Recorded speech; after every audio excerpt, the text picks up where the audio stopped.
રાધે રાધે, ફરી એકવાર આપનું હાર્દિક સ્વાગત છે આજના આપણા નવા બ્લોગમાં. આજે આપણે પહોંચી ગયા છે બાંકે બિહારી ધામ બોરડી, અને આજથી પવિત્ર શ્રાવણ માસની શરૂઆત થઈ ગઈ છે.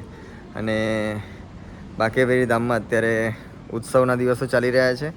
અત્યારે બાંકે બિહારી ધામમાં વૃંદાવન સત્સંગ મહિમા એની સત્સંગનું આયોજન કરેલ છે ગીતાસાગર મહારાજ દ્વારા. તો ખૂબ સરસ એવું સત્સંગ ચાલી રહ્યો છે. અને સાથે સાથે અહીંયા આગળ હિંડોળા મહોત્સવ પણ શરૂઆત થઈ ગઈ છે. આજે હિંડોળા ઉત્સવનો દિવસ 2 અને આજના દિવસે સરસ એવા ફૂલના હિંડોળા કર્યા છે. ભાવિન મહારાજ દ્વારા ફૂલના હિંડોળા ખૂબ સરસ રીતે ભરવામાં આવ્યા છે. ખૂબ જ મહેનત છે હિંડોળો ભરવામાં. તો આપ હિંડોળો જોશો એટલે આપને ખ્યાલ તો આવી જ જશે કે કેટલી મહેનત છે. અને હિંડોળો પણ ખૂબ સરસ ભરાયો છે. અને એમાં ઠાકોરજી સરસ એવા સુગંધિત ફૂલોની સાથે ઠાકોરજી એમાં બિરાજમાન છે. અને ખૂબ આનંદ, ખૂબ ઉલ્લાસ કરી રહ્યા છે. તો આવો આપણે સૌ ભેગા મળીને ઠાકોરજીના દર્શન કરીએ, હિંડોળાના દર્શન કરીએ, અને આપણી ધર્મની ધજા એ જે લહેરાઈ રહી છે એના દર્શન કરીએ. અને સૌથી વિશેષ આપણી ગૌ માતાના દર્શન કરીશું. અત્યારે ગૌવંશમાં પણ વધારો થઈ ગયો છે. અને આપ જોઈ શકો છો કે મહારાજશ્રી દ્વારા જે ઝુંબેશ ચાલી રહી છે અન્નક્ષેત્રની, એ 24 કલાક 365 દિવસ એવું સરસ એવું અન્નક્ષેત્ર ચાલે છે. તો આવો આપણે સૌ ભેગા મળીને આપણે ઠાકોરજીના, બિહારીજીના અને ગૌમાતાના દર્શન કરીએ. સાથે સાથે મહારાજશ્રી દ્વારા અમદાવાદ અને આજુબાજુના વિસ્તારમાં અને આજુબાજુના સિટીમાં ભક્તો માટે અને જે ભજન કરતી મહિલા મંડળો છે એમને અમુક બસોની સેવા આપી છે. તો બસની સેવામાં એવું હોય છે કે એક જગ્યાએથી એક બસમાં 2 મંડળને હોય છે વ્યવસ્થા, એટલે 30 જણાની વ્યવસ્થા હોય છે. અને ખૂબ સરસ રીતે બહેનો, માતાઓ ભજન કરવા માટે બાંકે બિહારી ધામમાં આવી રહ્યા છે. સવારે 9 વાગ્યાથી અહીંયા આગળ ભક્તિમય વાતાવરણ અહીંયા આગળ થઈ જાય છે. ભક્તો, બહેનો અહીંયા આગળ ખૂબ સરસ એવા ભજન કીર્તન કરે છે, નાચે ગાય છે. અને પ્રસાદી લઈને ઠાકોરજીના દર્શન કરીને એ આગળ એમનો પ્રવાસ આગળ કન્ટિન્યુ કરે છે. તો આવો આપણે સૌ ભેગા મળીને એ મંડળ પણ આનંદ પણ લઈએ આપણે, અને એ લોકોને આનંદ ઉલ્લાસ કરતા પણ જોઈએ. તો આપ પણ અવશ્યથી ચોક્કસ બાંકે બિહારી ધામ પધારો હિંડોળા મહોત્સવમાં હિંડોળાના દર્શન કરવા માટે. તો આજે હતા ફૂલના હિંડોળા અને આવતીકાલે છે ફ્રૂટના હિંડોળા. તો પહેલાં તો આપણે દર્શન કરી લઈએ.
જે પતી જાય એ બાજુ આ બાજુ આવીને आज का मंदिर अयोग्य આમ દે આમ દે આમ દે.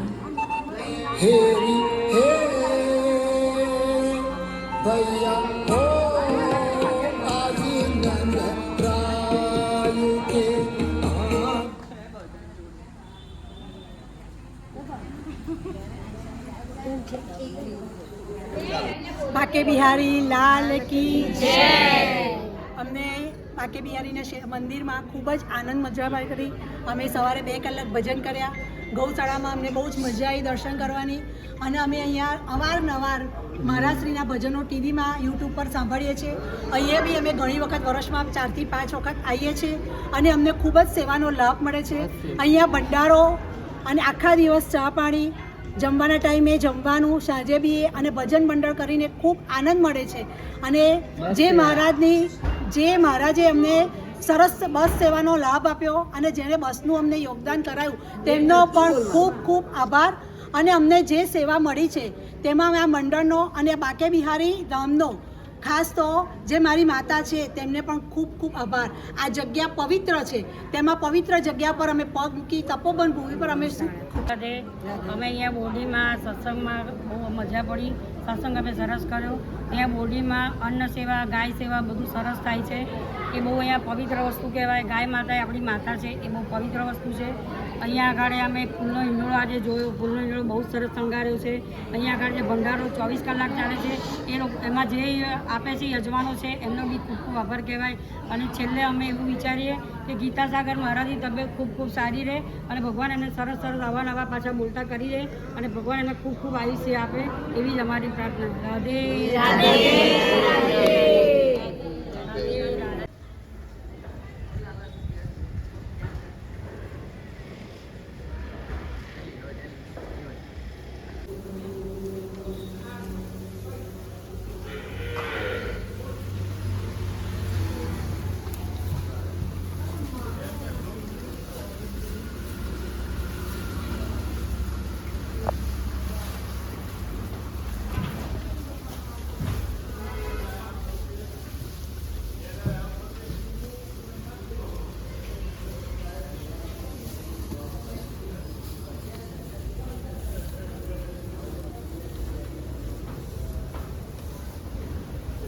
તો દર્શન આપણે કર્યા હશે, આપને કેવું લાગ્યું એવું ચોક્કસ કોમેન્ટમાં રાધે રાધે લખીને કોમેન્ટ કરજો અને કહેજો કે આપને દર્શન કેવા લાગ્યા.